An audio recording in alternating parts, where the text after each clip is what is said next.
Time motivational कहानी।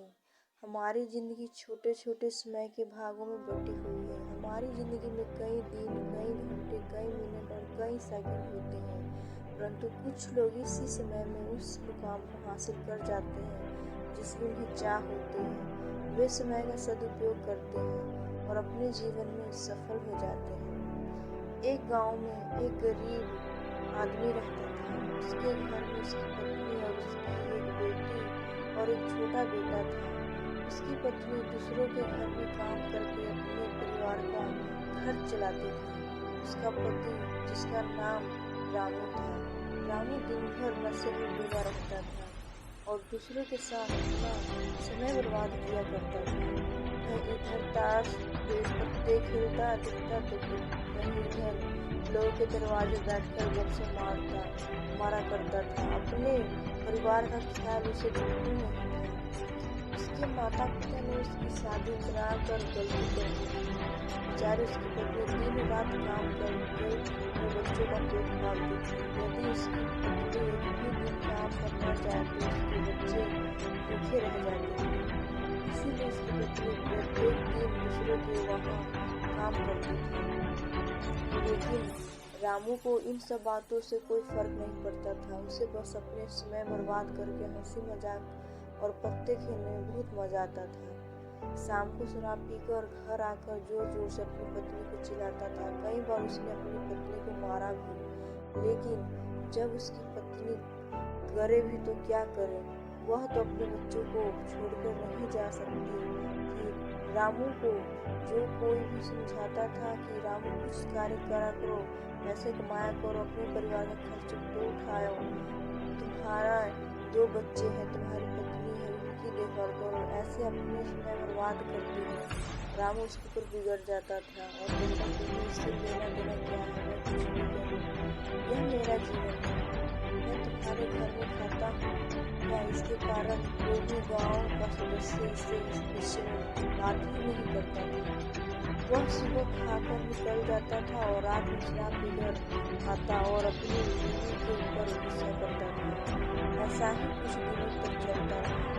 कुछ दिनों बाद संसार में एक ऐसी बीमारी ने जन्म लिया जो मानव जाति के लिए अत्यधिक खतरनाक थी। चारों तरफ उस बीमारी का कहर था। आप सब जानते होंगे मैं कोरोना वायरस की बात कर रही हूँ। जब सरकार द्वारा लॉकडाउन लगा दिया गया था, तब चारों तरफ लोगों का एक दूसरे के वहाँ आना जाना बंद हो गया था। सारे कार्य, सारे फैक्ट्रियाँ, सारी गाड़ियाँ इत्यादि बंद हो गए थे। अब रामू का परिवार भूखा मरने लगा था, क्योंकि उसकी पत्नी जो रोज कमाने जाती थी, वह अब किसी के घर इसी कारण नहीं जा पाती थी कि कहीं इस बीमारी की वजह मैं न हो जाऊं। लोग उसे अब काम पर बुलाना बंद कर दिए थे। उसके परिवार में अनाज का एक दाना भी नहीं हो पाता था, न उसके घर में कुछ पैसे थे। अब वह क्या करते। उसका छोटा बेटा भी बीमार हो गया था। उसके बच्चे की तबीयत ज़्यादा खराब हो गई थी। तब रामू को समझ आया कि अपने परिवार को ध्यान देना चाहिए। उसने बच्चे को अस्पताल में ले जाने को सोचा, परंतु उसके पास पैसे नहीं थे। उसने गांव वालों से पैसे मांगने गया।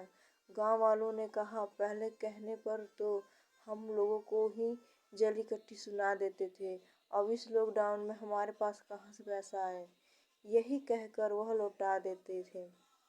रामू अत्यधिक परेशान था। अब करे तो भी क्या करे, वह चाहकर भी कुछ नहीं कर सकता था। एक पूरा दिन बीत गया। उसके बेटे की तबीयत और भी ज़्यादा खराब हो गई। तभी किसी तरह उसकी पत्नी ने जहाँ काम करती थी वहाँ से कुछ पैसे जुटा कर लाई और अब रामू अपने बच्चे को हॉस्पिटल ले जाने की तैयारी की। रामू अपने बच्चे को लेकर गांव के बाहर एक अस्पताल में पहुंचा। रामू दौड़ता हुआ डॉक्टर के पास गया। उसने कहा, मेरे बच्चे को बचा लीजिए। डॉक्टर साहब ने सारे इंस्ट्रूमेंट लगाकर चेक किया, तब उसका बेटा मर चुका था। डॉक्टर साहब ने यह बात रामू से कहा, यदि तुम अपने बच्चे को 10-15 घंटे पहले ले आते तो मैं तुम्हारे बच्चे को बचा लेता। मुझे बहुत दुखी होकर कहना पड़ रहा है कि मैं तुम्हारे बच्चे को बचा न सका। यह सुनकर रामू के पैरों तले के नीचे से जमीन खिसक गया। वह रोने लगा। उससे कहने लगा कि यह सब मेरी गलती है, मैंने जीवन में कुछ नहीं किया, सिर्फ अपने समय को बर्बाद किया है। यदि आज मेरे पास पैसे हो जाते हैं तो मैं अपने बेटे को उस हॉस्पिटल जल्दी ले आ पाता और मेरा बेटा बच जाता। मैंने अपने जीवन में समय को बहुत बर्बाद किया है, लेकिन आज मुझे समय को अहमियत पता चल गई है। तो हमें इस कहानी से यह शिक्षा मिलती है कि हमें अपने समय को बर्बाद नहीं करना चाहिए, उसका सदुपयोग करना चाहिए। तभी हमें अपने जीवन में सफलता मिल सकती है। इस कहानी में अगर रामू पहले से काम करता होता तो उसके पास पैसे होते और अपने बेटे का इलाज करा पाता, जिससे उसका बेटा आज जिंदा होता। मित्रों, हमें हमेशा अपने समय का सदुपयोग करना चाहिए।